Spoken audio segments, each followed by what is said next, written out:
Halo Sahyan, ikutin terus ya channel TV Daily Vlog ya, Eyang Rate Channel. Jangan lupa aku tunggu loh subscribe-nya dan like-nya. Jangan lupa bunyikan lonceng. Oke, bye, thank you, I love you full.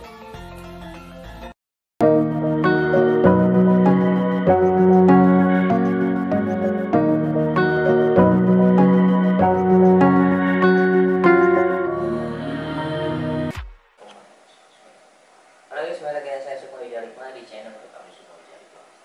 Baik, pada video kali ini kita kedatangan seorang spiritualis senior. Wah, ini yang mungkin umur 40-an ya, angkatan saya gitu, 30 ke atas, mungkin tahu nih Mas dengan. Langsung aja Eyang Rati. Iya. Assalamualaikum. Ya, assalamualaikum.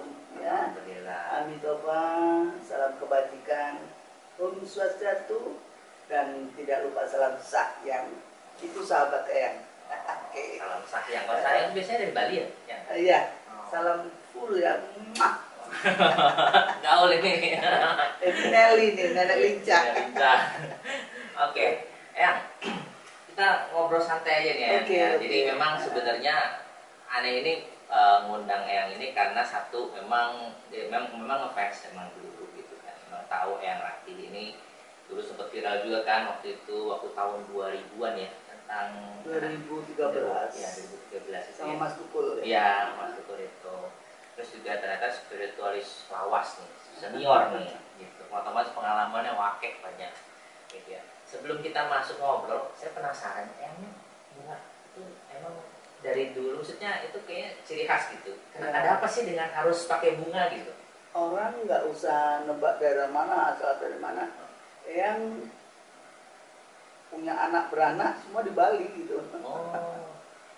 Jadi memang menciri Ciri khas, khaskan ya. bahwa yang Saya mengkhaskan bahwa ini gua Bali gitu. Maksudnya nggak ada khasiat tersendiri atau gimana? Oh, ada jin dan jun. Jin Jun. Ada tahun kapan tuh Jin dan Jun? Jin dan jun. Iya. Ya, waktu dulu kan tahun 2013 itu kan ini terkenal ngebawa anak genderuwo. Nah, itu tuh kenal dari mana sih yang waktu itu? Anak genderuwo itu? Ya, yang itu kan suka jalan ya, ke alas-alas, ke gunung-gunung. Kebetulan waktu itu ke Alas Purwo gitu ya. Ya ketemu saya anak genderuwo ini. Di dalam Alas ya, Purwo. karena anak ini kan masih kecil waktu itu, ya suka dibully sama orang kampung, suka dibilang anak genderuwo terus dilemparin, terus anak-anak itu lari. Dia mungkin nyaman karena nggak dibully, dia di hutan sambil nyari-nyari kayu gitu ya. Ketemu dengan Eyang waktu itu dengan rombongan, memang mau ke Alas Purwo, terus kita nanya, kok ada anak aneh nih gitu ya. Aku baca-bacakan mantra, kok anak ini malah mendekat gitu kan. Wow, waduh, jangan-jangan nanti dia menjadi ular, mampus gua gitu kan. Karena terus terang aja, kalau sama ular nanti segede apa kan bingung kita kan. Iya, benar. Terus aku bilang ada Mas itu wartawan yang ngikutin kita, dia diajak ngomong bahasa Jawa nggak ngerti, bahasa Indonesia apalagi ya. Terus ada orang situ ngajak ngomong, sih kamu anak mana, dan nunjuk-nunjuk sana-sana. Terus tahu aku digandeng aja. Nah waktu aku digandeng itu, ya hilang di tangan anak berbulu ya, mukanya aneh, ya udahlah. Baca-bacain juga nggak hilang-hilang. Terus sampai rumahnya tuh ternyata banyak banget orang melihat gitu, kok ada orang bawa mobil ke sini. Waktu itu masih gelap ya, listrik aja masih pakai aki gitu. Kemudian ada neneknya tuh nanya, wah ternyata ibu ini yang kemarin-kemarin saya tunggu gitu loh. Ya kok nunggu aku, Nek? Iya, soalnya bapaknya Wagini ini datang terus bilang sama saya, katanya nanti anak ini kasihkan sama ada ibu kamu gitu, kasihkan aja kalau mau ikut, dia mungkin akan disayangi gitu loh. Masa Nek ngomong kayak gitu, ini Wagini ini siapa? Neneknya ceritalah bahwa dia itu anak genderuwo gitu loh ya. dia anak genderuwo, terus bapaknya itu memang genderuwo asli, ibunya manusia. Nah, waktu itu si Wagini ini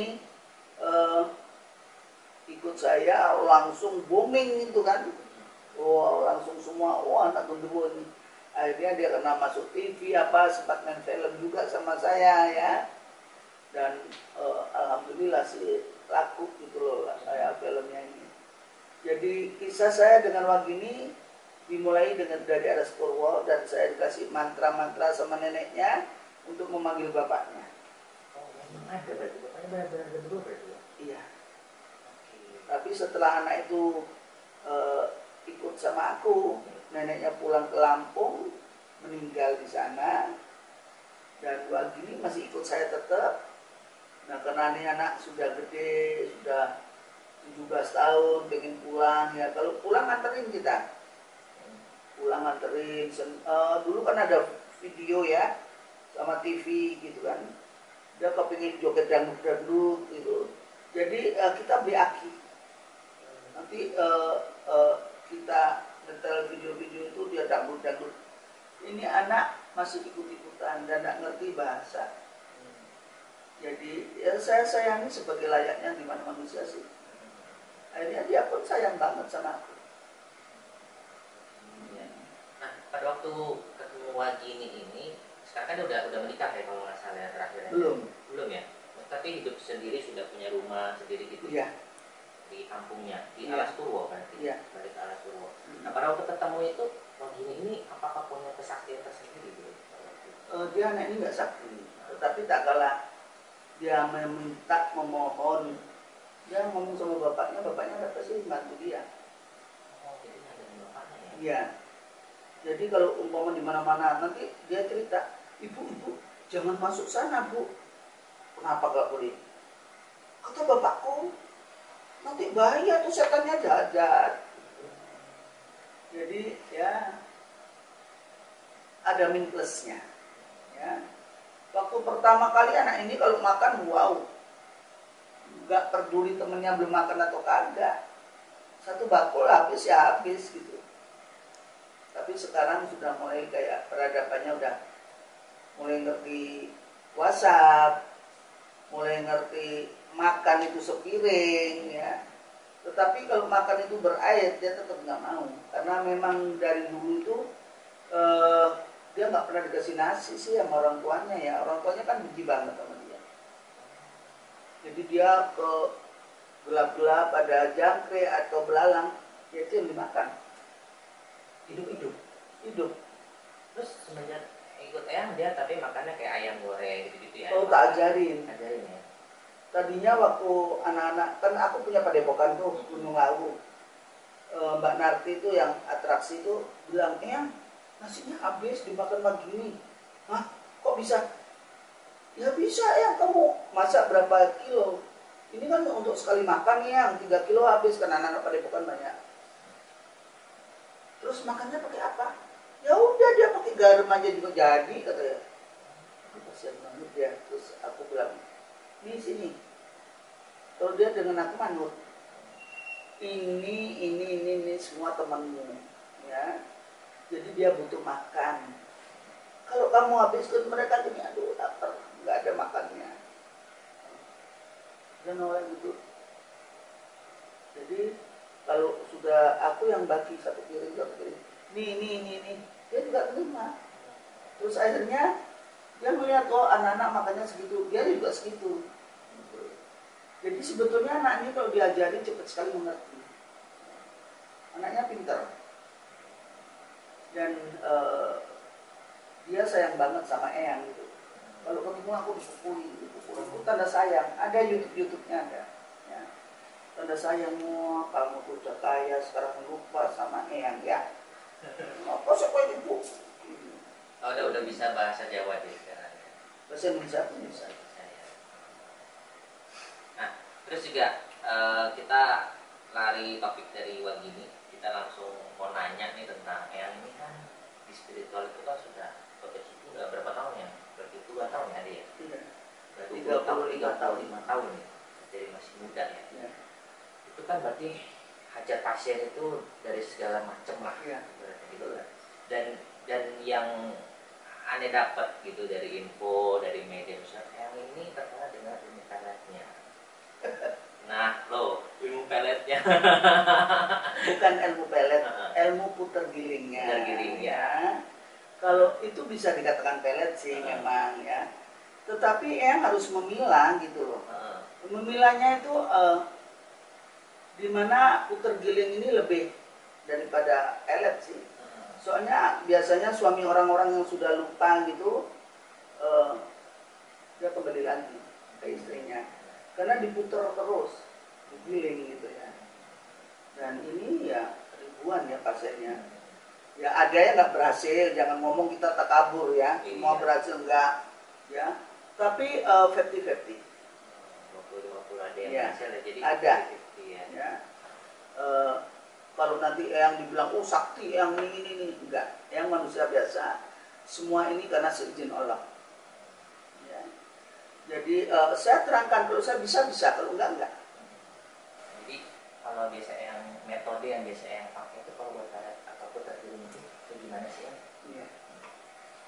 Jadi gini, putar giling eyang itu sangat berbeda banget sama yang ada petua daripada leluhur, pakai tampak, pakai kendil, pakai apa itu enggak kalau eyang mah. Kalau eyang putar gilingnya ya pakai wajannya yang diraja dengan urut gundul. Tetapi sampai hari ini eyang tuh nggak tahu apa yang ditulis. Apa maknanya kalau ini untuk putus, ini untuk cinta. Ya aku ngikutin tangan aja. Terus kalau malam aku berdialog itu, ini terus diapain. Aku bilang aku minta maaf ya, tak rekam lah. Masalahnya kan kayak yang bisikin aku itu nggak mau diulang-ulang. Jadi aku rekam lah, dia begina, dia begitu, kadang ini ngerekam, ini nulis ya, mana yang kena gitu kan. Jadi setelah itu aku bukukan. Nah, yang ngasih tahu itu siapa itu maksudnya? Ya, yang latih. Oh, yang latihnya langsung. Jadi yang ini mendapatkan anugerah seperti ini nggak pernah belajar. Ya, aku juga nggak punya guru, terus nggak pernah belajar. Jadi semuanya itu datang dengan tiba-tiba. Dari kecil gitu. Kata mamanya Eyang, mulai kecil tuh aku aneh gitu. Senenganku kan ikan asin tuh, nggak mau ganti ikan yang lain, udah itu aja gitu.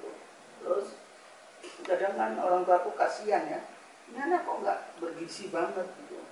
Nah yang dulu tuh waktu kecil dipanggilnya congkring karena kurus banget gitu.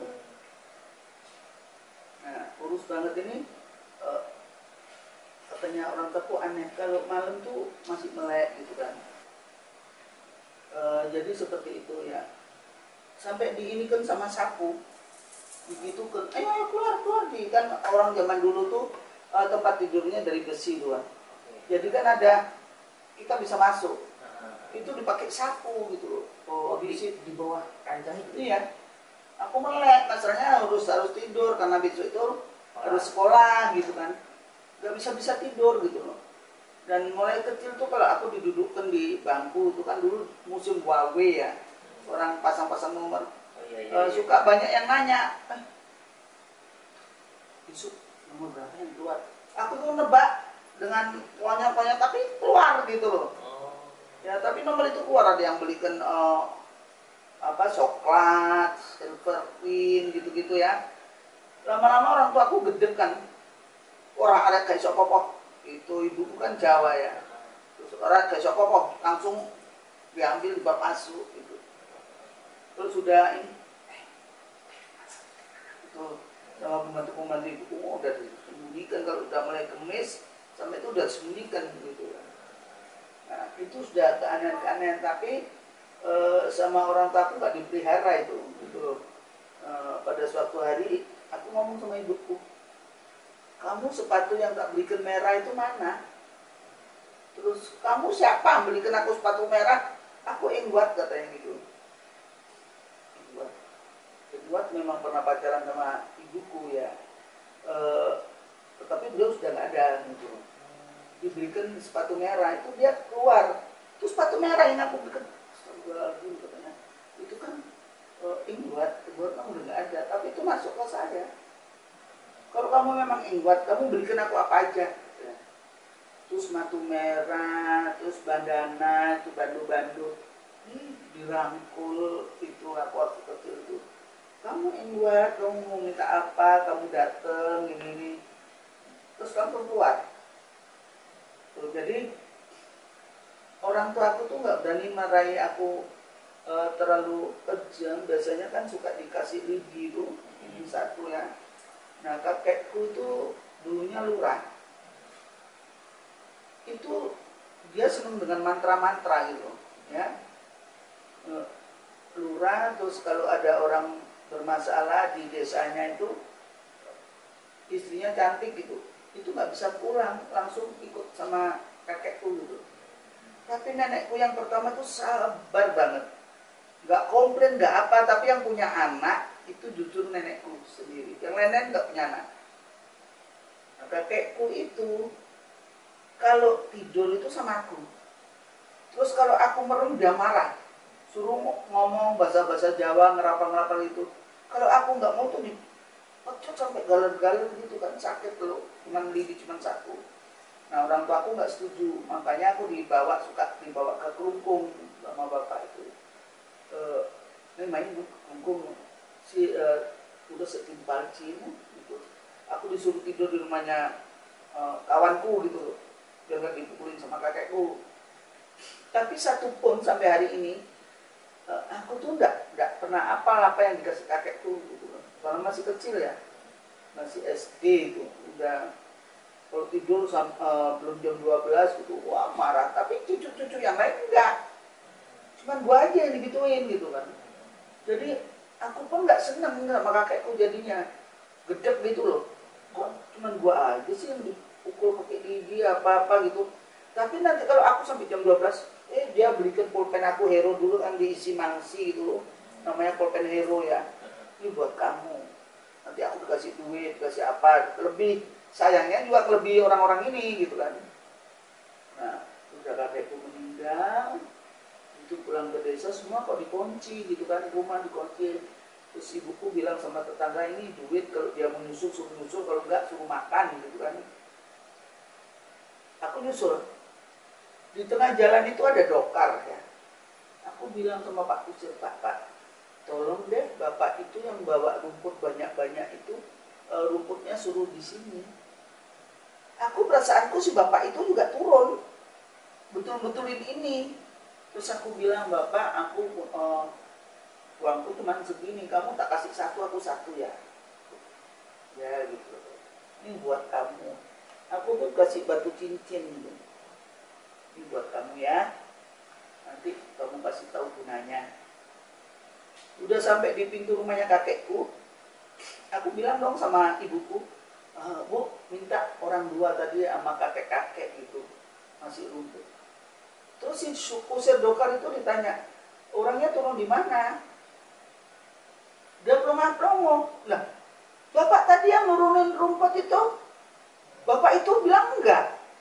Lah, pernah aku merasa dokar itu turun kok ya, terus dia juga gini kan, ini buktinya gue dikasih ini, ada barangnya batu itu ada. Heboh kan, bapak itu nggak ngaku kusirnya, tapi ini ada batu kan, aku masih kecil. Kata pamanku, udah batunya sini tak tidurin, nanti kalau cocok buat kamu udah tak kasih kamu, kalau enggak bahaya kamu ya, katanya ibuku. Udah kasih aja itu, dikasih. Terus udah lama, mulai aku dewasa, aku kuliah, itu kok aku kelihatan orang terus, kelihatan orang. Aku disuruh mampir ke rumahnya kakekku ya, padahal kakek nenekku udah nggak ada. Aku ke situ, aku tanya sama kakaknya ibuku yang nomor 1, itu yang dulu yang ngasih aku ini di mana? Oh itu yang cikal bakal desa ini, dia yang bangun desa ini. Dia ada kuburnya di mana paman? di situ. Terus aku bawa tukang arit sama pamanku itu ke situ, semua dibersihin gitu loh. Udah dibersihin, pulang dong kita ke rumah. Terus orang itu kayaknya datang ngomong-ngomong sama aku, mana barang yang aku kasih, katanya. Diambil sama pamanku. Aku minta tidak boleh, katanya sudah hilang, nggak tahu kemana. Ya udah, nggak apa-apa, ini kamu tak kasih, tapi beda gitu kan. Aku bilang, paman, aku dikasih ini. Kamu ini mesti ngomongnya ngelandur, katanya gitu. Nah ini loh, barusan bapak itu pergi, yang gundul kemarin gitu aku. Ya udah, terus aku cerita sama pamanku tuh. Oh, besoknya pamanku tuh gila. Pamanku yang ngambil batu itu telanjang-telanjang gitu kan. Oh, gila. Si pamanku yang satu tadi tahu, kamu minta Ki sama mbak yang kemarin kuburannya kamu bersihkan, karena itu dia sudah jual pusaka. Itu kan sebetulnya milik kamu, tapi dia ambil. Itu kalau aku pernah kelangan ya, itu batu tuh kalau dilihat begini kelihatan tuh gambar malingnya. Langsung di batu ini kelihatan. Nah, itu nggak tahu aku dijual berapa juta, aku walau alam, karena pamanku juga sudah meninggal, tapi keturunannya ada. Mudah-mudahan mereka melihat karena sudah lihat YouTubeku, ya. Jadi seperti itu. Terus aku bilang dong sama pamanku yang satu lagi, aku nggak berani, nanti aku jadi gila juga karena aku yang ngasih gitu kan. Orang apa kalau kamu, katanya. Enggak berani, paman aja mintakan, aku bilang gitu. Kasih duit di kuburannya, pasti mau. Orang dia suka keluar-keluar gitu kan. Terus katanya paman, ada komputer, goblok katanya gitu. Terus aku diajak digonceng naik sepeda. Dulu kan sepeda itu, sepeda laki itu ada begininya. Aku dinaikkan di depannya gitu. Ya, terus di sana ikut-ikut nyambut-nyambut, terus cerita. Ini anak ini takut ya, nanti jadi gila, tolonglah pamannya itu biar sembuh. Apa yang harus dikasih? Kalau memang ada petunjuk, tolong ngomong sama Tuti, katanya gitu. Mbak itu kayaknya duduk-duduk gitu, kayaknya juga ngobrol sama pamanku, sama aku ya, kita bertiga ngomong. Aku ngomong, oh terus gimana Mbak? Aku kemarin kesini, ya aku ngerti, katanya gitu. Terus ini yang Mbak kasih itu buat apa? Wis kamu nanti, ini kalau ada orang minta bantuan, kamu beginikan gitu. Oh iya Mbak. Terus aku bilang, oh boleh tak suruh pamanku, aku takut gitu. Dia pilih tuh bocah iki, katanya. Terus aku nanti aja kalau sudah di rumah. Dan terus udah aku bersihkan itu, pamanku diapain biar sembuh, suruh ngambil tanah itu sedikit ya, terus suruh buat mandi sama minum, dia sembuh. Tapi barang itu terus dia ngaku kalau barang itu udah dijual di mana dia juga nggak tahu, udah lupa gitu loh, udah lama. Kenapa dijual, mana? Aku bilang kan bukan barangnya paman, kamu juga buat apa, katanya gitu. Ada dukun itu, dukun besar, katanya berani mahal waktu itu, jual lah, diberikan sepeda motor gitu kan. Terus pamanku setelah dia sadar, nggak tahu beberapa bulan sendiri meninggal. Terus batu yang tadi itu karena aku takut kesaktiannya kok luar biasa gitu ya, aku bawa pulang. Terus aku bilang sama pamanku tadi, Man, katanya boleh dipegang tapi nggak boleh dijual kayak Manjuki. Katanya siapa? Loh, tadi kan paman dengar, kita kan ngomong bertiga. Bilang, ngomong bertiga gimana, kentul pengaku iki loh, nyabuti suket, katanya. Aku tuh nyabutin suket, kamu ngomong apa juga aku nggak dengar. Ya, kayak kusir dokar itu. Ya, jadi ya udahlah. Ya, itu pertama. Itu udah heboh. Aku punya jimat itu satu yang ya permata itu dari itu. Terus aku udah dewasa, udah berkeluarga nih. Ada keponakanku satu tuh udah nggak punya bapak, dan ini ikut aku. Tapi dia berkelahi sama gurunya gitu. Sehingga waktu dia berkelahi itu diskorsing kan, daripada dia ini pindah lagi sekolah, jadi aku yang daftar. Aku tuh mau beli seragamnya ponakanku, itu aku dipukul sama neon segini loh, aku nggak tahu yang mukul siapa, lah langsung aku pingsan jatuh. Begitu jatuh aku ngomong yang itu kan zaman dulu itu ada breaker, ya, Delta Bravo yang gitu-gitu. Itu anak breveran pun pada datang. Ada bawa kiai, bawa ustadz, bawa dukun, bawa ini. Yang namanya bibirku tuh rasanya kayak tebel dibober gitu. Karena banyak minum garam. Ya, dikasih garam, dikasih raupan, dikasih apa. Gak sembuh-sembuh. Terakhir ibuku dikasih mimpi. Aku tuh mau nyembuhkan Tuti, tapi dia mau ikut aku. Kalau enggak, gak tak sembuhkan anakku. Karena ibuku cinta mungkin sama anaknya. Ya udah sembuhin. Asal jangan dibawa anakku kemana-mana ya. Besoknya aku tuh sembuh gitu. Habis dimandiin sama ibu sesuai petunjuknya itu sembuh. Tapi aku aneh, aku melihat itu kok ngeliat orang-orang jelek, ngeliat danau itu kayak ada istana. Terus aku, bu ini nih, wah stres secara ikilis, dibawa aku ke rumah sakit jiwa gitu. Masuk di Wangaya Denpasar ya. Kalau orang Denpasar situ, semoga teman-temanku yang tahu sejarahku mengiyakan ya, diklik ya, di subscribe. Jadi sangat luar biasa. Jadi karena aku nggak gila, kalau ada orang masuk, orang gila beneran, ya aku teriak-teriak ketakutan. Aku bilang, dokter ini. Nanti kalau koas itu begini, kamu cantik-cantik kok gila ya. Kepingin ku antem, ku ajar aja orang ini gitu kan. Tetapi ya kalau aku teriak atau aku gini berulang itu disuntik tidur. Kalau aku gimana nih, ayo minum obat gembira. Kok obat gembira ini sama dengan anestesia merah hijau gitu itu dapat aku setiap hari. Kemudian aku bukan teleponnya, aku kirim surat sama kakakku yang di Australia. Sampai hari ini kakakku masih di sana ya, karena kawin di situ ya, anak beranak cucu apa di Australia. Ini kadang-kadang Windy ngeliat mami ya, kalau kamu lihat di YouTuber like ya. Terus kemudian itu dia cerita, adikku tuh nggak gila. Kalau dia gila nggak mungkin bisa kirim surat, karena kalau zaman dulu surat itu ditimbang ya, ke kantor pos itu ditimbang. Kemudian aku ke situ diambil sama kakakku. Jadi kakakku ngawasin terus kakakku punya guru meditasi ya, dibawalah ke rumah.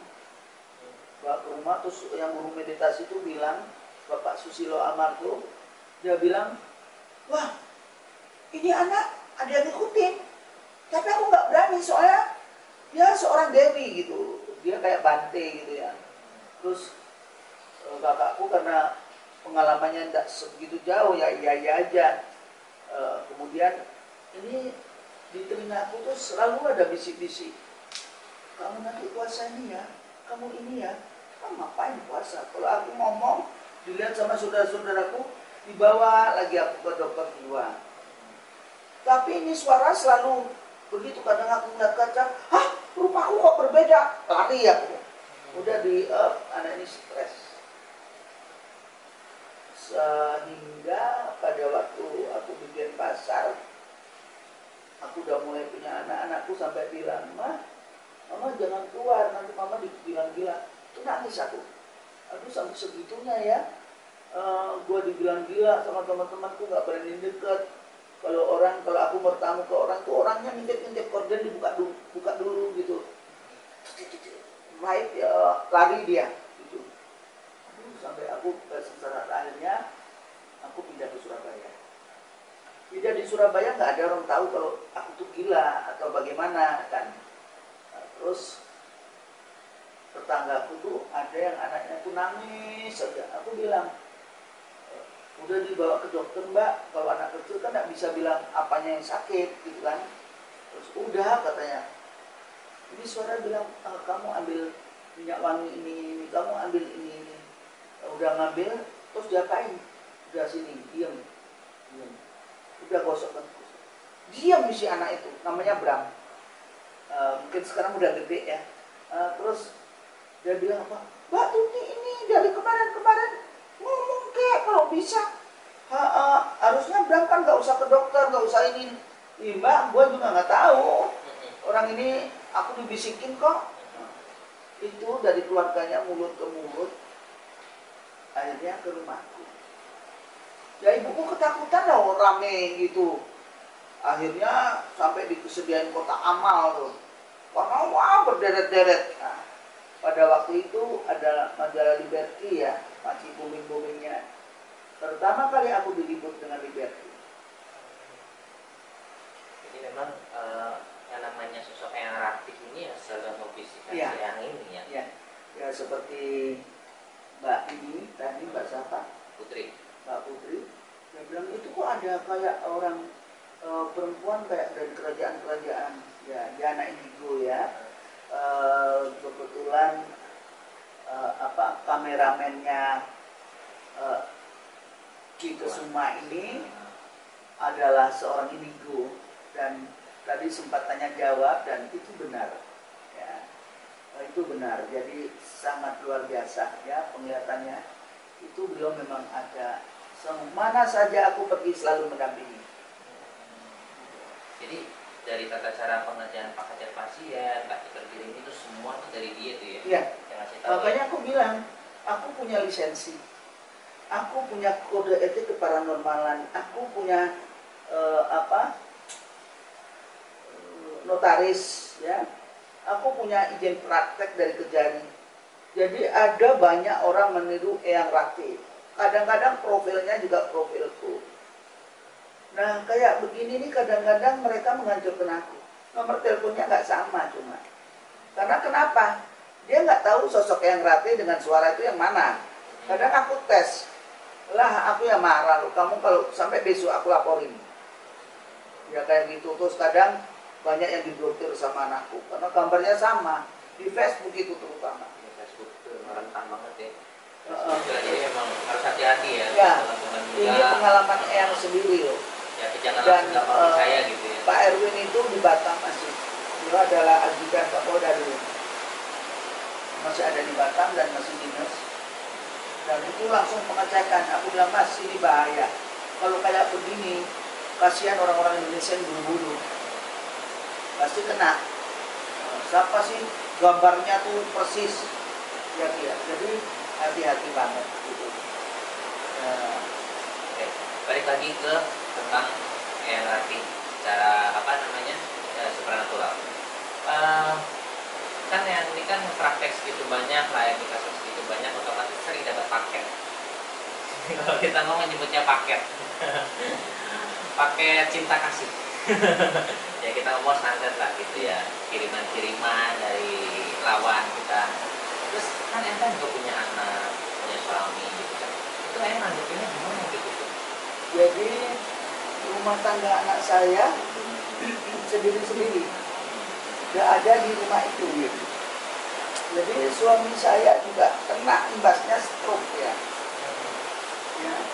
kena imbasnya dia stroke. Tetapi kalau Eyang ini juga penyakitnya wajar nggak wajar. Kalau nggak wajarnya,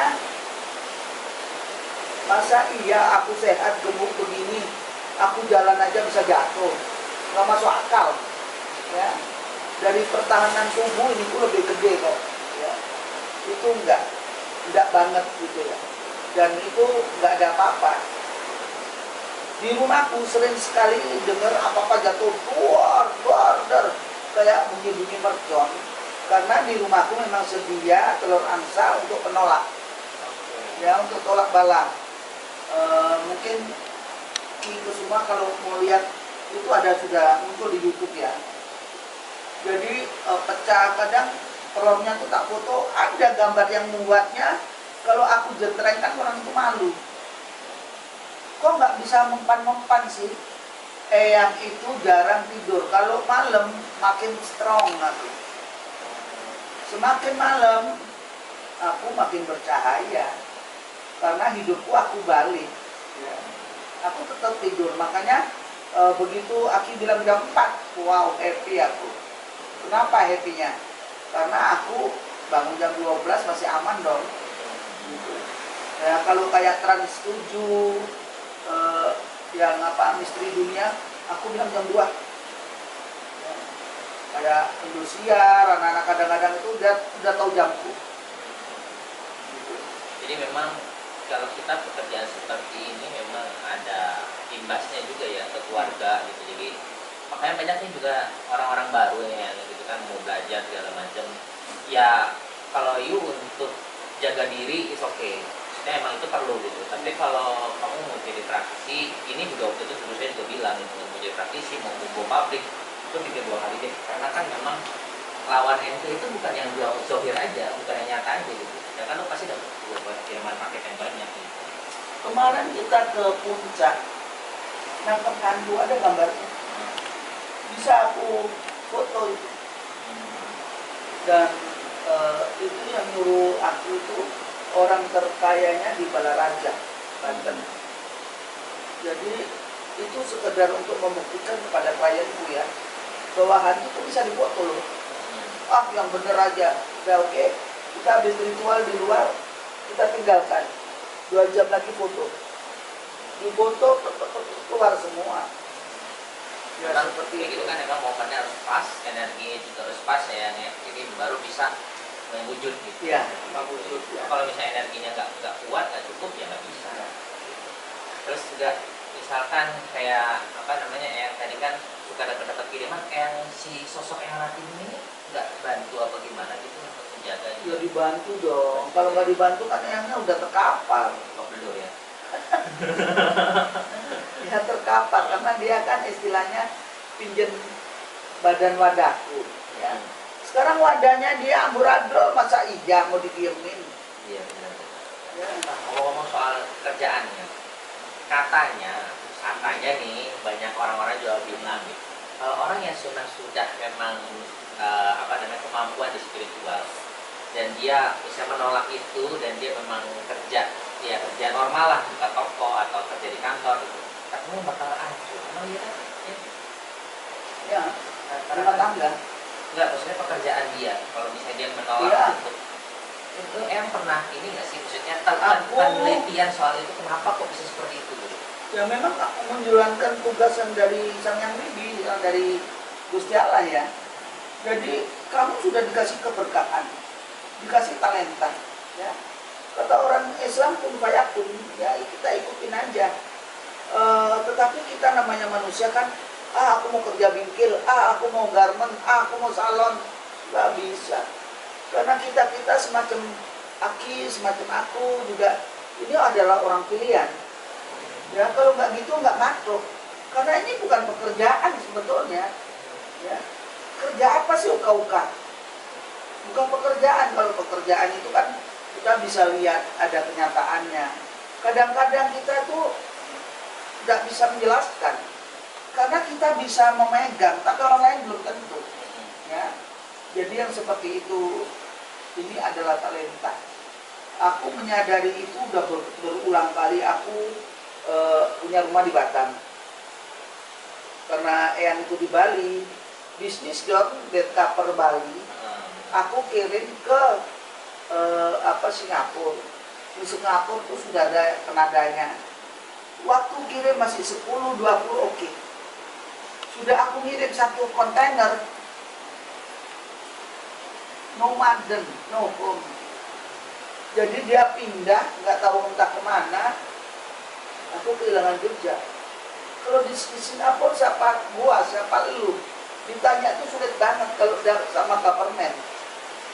Orang ini di blok ini, pindahnya kemana? Pasti begitu. Itu pun tidak jelas karena dia larinya ke Malaysia. Udah. Aku terus bayar. Udah, aku terimalah sekarang aku jadi begini. Jadi memang pada intinya pada orang-orang yang memang sudah memiliki spiritual lebih, ya terima aja ya gitu, jalanin aja gitu, jangan ditolak gitu ya. Karena memang sih kita secara logika, secara manusia biasa kita juga pengen lah maksudnya hidup seperti biasa normal, malam tidur ya kan, siang kita beraktivitas gitu ya. Jadi buat teman-teman kadang-kadang banyak sih maksudnya anak-anak indigo juga, spiritual teman saya juga, mereka pengen ya hidup normal lah kayak gitu gitu. Cuman saya bilang ya ikuti aja yang sudah ditakdirkan sama Allah gitu. Ini tapi jangan keliru juga gitu. Anak-anak sekarang bisa melihat hantu sudah dikatakan paranormal. Ya belum tentu. Ya kadang-kadang yang begini hanya penglihatan sekelebat.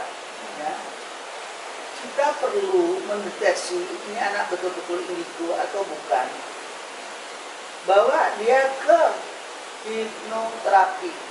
Ya dengan begitu kita tahu dia itu siapa sebetulnya. Kita flashback ya. Sebetulnya itu siapa? Jangan kita karena anakku hebat indigo. Itu belum tentu. Kadang-kadang kita orang tua ada yang bangga, ada yang tidak. Ya anaknya mendapatkan talenta semacam ini. Tetapi kita juga harus tahu kepastiannya.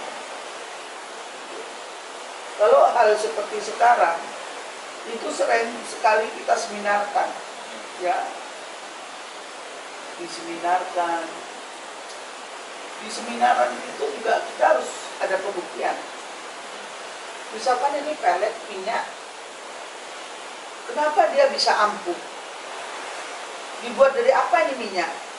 Ya, tentu ada kronologinya dong. Ada ceritanya, ada historinya ya. Minyak ini terbuat mungkin dari kelapa hijau, dibuat dari ini itu, kita ritualkan, kita sembayangi, kita beri energi sehingga dia menjadi energi. Kalau kita pakai bisa untuk disalurkan kepada orang lain. Tapi kadang banyak yang disalahgunakan. Hanya minyak-minyakan, dia hanya meditasi sudah mau dipakai. Nah, ini udah salah kaprah. Tapi kalau yang bilang, wah, gua mah gampang kecil itu nggak ada apa-apanya. Itu nggak boleh kita takabur. Ya. Dan penilaian itu kita yang nilai, bukan orang lain. Banyak tuh orang-orang yang baru belajar gitu-gitu kan. Jadi gitu-gitu. sayang kepada netizennya di Kesuma yang berpesan, kalau hanya katanya perlu pembuktian, ya, agar kita jangan dibodoh-bodohi dalam tanda kutip. Anda percaya aja, ditelan begitu aja. Harus kepada pakarnya, ya. Mungkin kepada Aki, karena dia sudah melalang buana nih, sudah sampai ke Cina apa segala ya, hanya untuk belajar Jin dan Jun. Sekarang dia bisa mengumpulkan orang-orang semacam Eyang untuk diminta keterangannya, bagaimana sih ya, bagaimana sih Kak? Tentu kita harus memberi jawaban yang konkret ya. Jangan sampai anak cucu kita nantinya diabal-abal ya.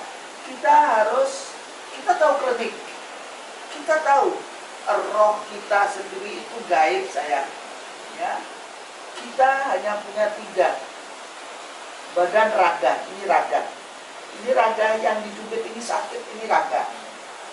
Sukma itu adalah nadi ya, yang kecut itu adalah sukma, nadi kita.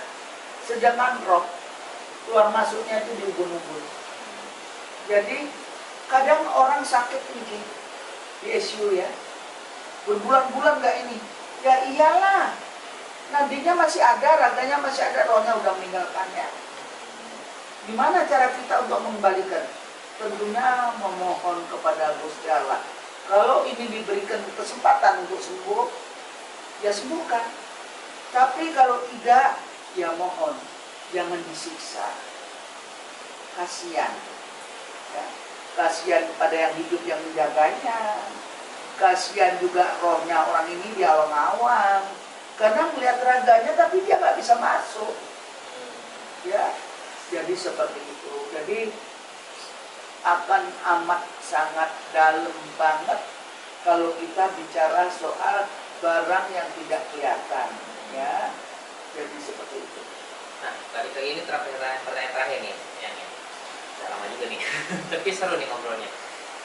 Saya pengen tanya satu hal tentang namanya pemutusan perjanjian gaib dengan jin. Kan banyak kita kasus sekarang tuh begini, waktu orang itu lagi susah, dia mengadakan perjanjian dengan jin untuk pesugihan misalkan gitu ya.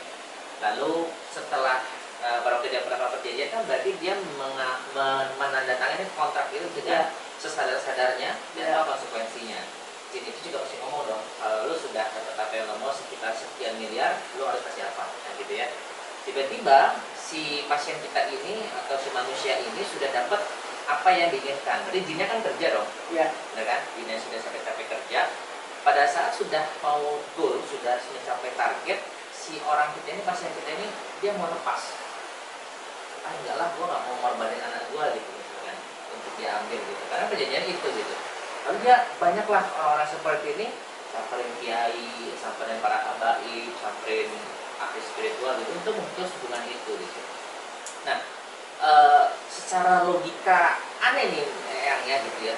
Ini sebenarnya lu kan melakukan kejadian itu dengan sesadar-sadarnya dan lu tahu konsekuensinya. Dan kalau misalnya kita pakai hukum negara bahkan hukum Tuhan pun, lu salah. Gitu. Maksudnya lu salah dan nanti ya lu sudah dapat apa yang lu mau dan lu nggak mau bayar. Ibaratnya lu sudah suruh orang kerja, orang itu udah kerja, udah teken kontrak, kita sudah dapat apa yang kita mau, lu nggak mau bayar orang buat bayar pegawai dulu gitu ibaratnya. Nah, tanggapan terus kalau misalkan empati ketemu pasien seperti itu, penyelesaiannya gimana ya? Ya itu kita lihat perjanjian itu kan ada rentan waktu ya. Ada yang per 3 bulan, ada yang mesti Jumat Legi, ya, ada Jumat Kliwon, ada per 5 tahun. Kita bercakap-cakap dulu ya. Kamu berjanjinya gimana? Terus gimana? Terus kamarmu untuk perjanjian itu mesti orang semacam itu punya kamar yang khusus untuk mereka. Tidak boleh orang lain. Ya, mesti itu. Nah, kita harus tahu dulu kronologinya. Tentunya seorang spiritual yang mumpuni, dia mempunyai garis bawah, ya, sudah tahu draftnya. Gua harus bagaimana nih? Harus bagaimana? Mungkin dengan pelarungan, mungkin dengan kelapa yang kita gambar, ya. Terus kita kasih apa agar orang ini, kita sembelih burung gagak, kita sembelih burung hantu, misalkan seperti itu ya, dikocorin di boneka atau apa dengan kita ngelarung, mungkin itu bisa terinikan ya. Tetapi kalau nggak bisa ya orangnya sendiri yang kena.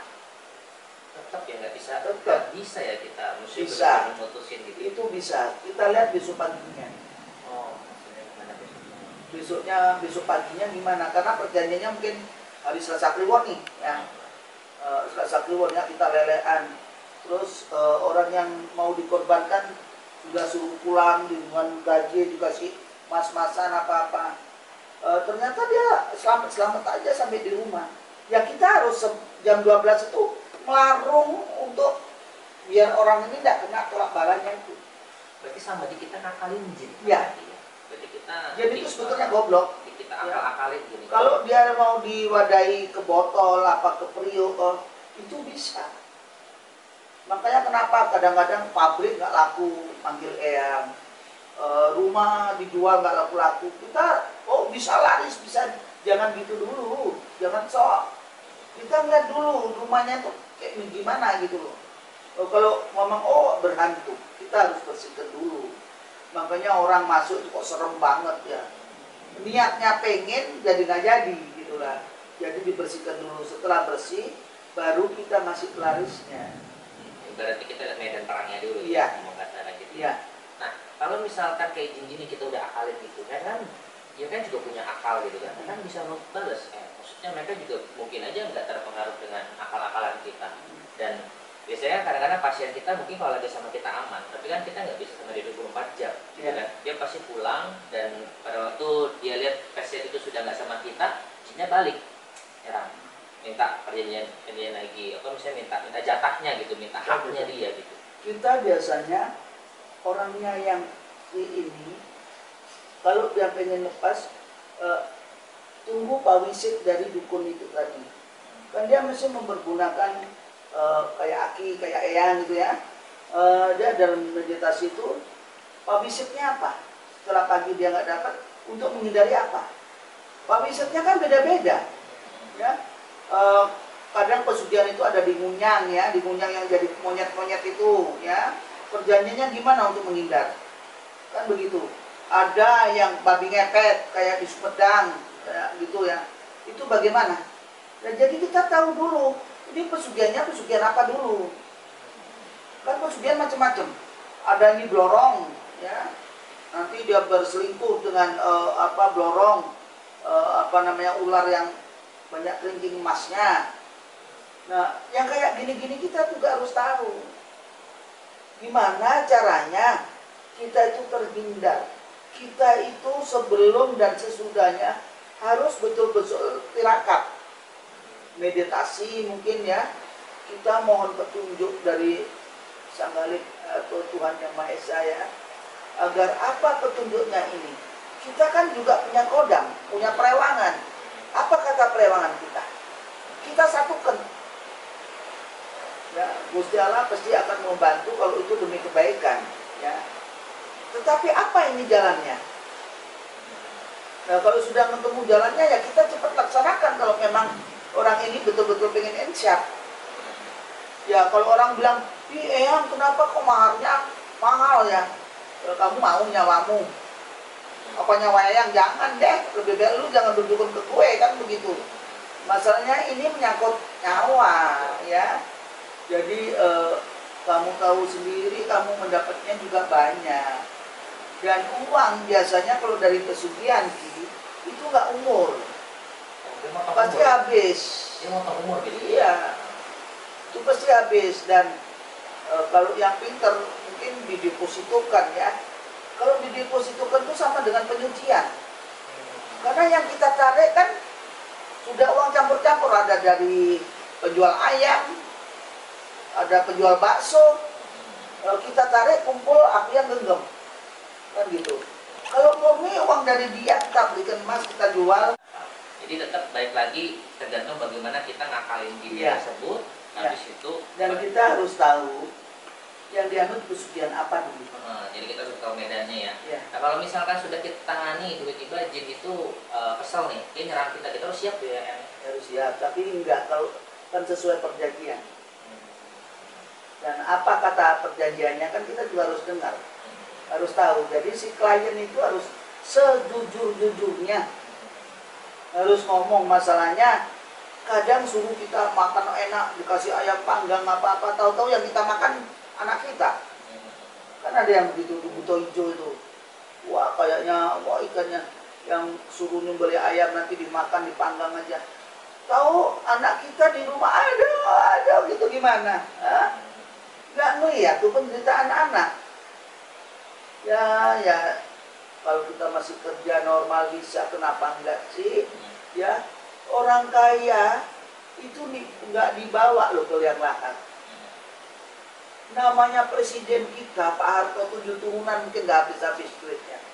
Apa emasnya ditanam di tanah? Enggak. Hanya kain kapan aja. Jadi kita itu nama aja meninggalkan kita kalau kita sudah jadi mayat. Misalkan aku RAT gitu. Nah kalau umpama kita sudah nggak ada, itu mayatnya mana? Masa RAT-nya mana? Nggak mungkin. Jadi persatu itu pasti meninggalkan kita. Tinggal badan raga aja yang sudah menjadi mayat, menjadi kalau kita diomongkan seperti itu, tinggal peninggalannya aja, kenangan. Nah, tadi jadi pesannya pada intinya ya kalau musuhnya pikir-pikir lagi lah ya. Bahaya itu kan. Itu ngerepotin banyak orang. Enggak, kita harus bekerja normal tentunya. Berdoa Rezeki itu sudah diatur sama yang kuasa. Maut, rezeki, jodoh itu rahasia Allah. Ya, ada presiden, ada menterinya, ada rakyat jelata. Itu kelengkapan. Dan itu nggak bisa kita tolak loh. Ya. Di dunia, di Alkitab, ya, di Al-Quran, semua itu ada.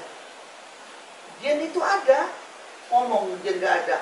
Orang Nabi siapa? Nabi Sulaiman aja kawin sama Bilqis. Nah Bilqis itu, Ratu Bilqis itu siapa? Ratu jin. Dia kan, dia bisa Nabi paling kaya siapa? Sulaiman. Ya Ratu Bilqis bisa aja menciptakan, ya kan? Jadi kita jangan niru deh, ya. Itu kuasa Gusti Allah. Tetapi kita yang masih waras, segar bugar, kita bisa bekerja lah, sayang ya. Ini aku berbincang-bincang dengan akhirnya arahnya ke sana ngalor ngidul ngetan kulon ya. Tapi kita asik-asik aja ya. Ini ya ngalir aja gitu. Karena ya pertama kan kita mau mengenal yang dulu kan seperti RAC seperti apa. Pertama kali dari Wali Min itu kan, sampai tahun kita belajar lah sama yang bagaimana waktu yang dulu praktek dan sebagainya. Kan banyak belajar. Oke teman-teman semua, ini waktu udah panjang ya. Mungkin kita akan next time kita akan undang yang Ratih juga, yang Ratih lagi mungkin nanti buat membahas yang lain lagi ya, yang masih banyak nih tentang pengalaman yang waktu praktek seperti apa gitu kan, praktisi ilmu yang ditekuni sama yang gitu kan, nanti mungkin next time. Oke, sampai di sini dulu, sampai ketemu di video selanjutnya. See you, bye bye. Iya, I love you full.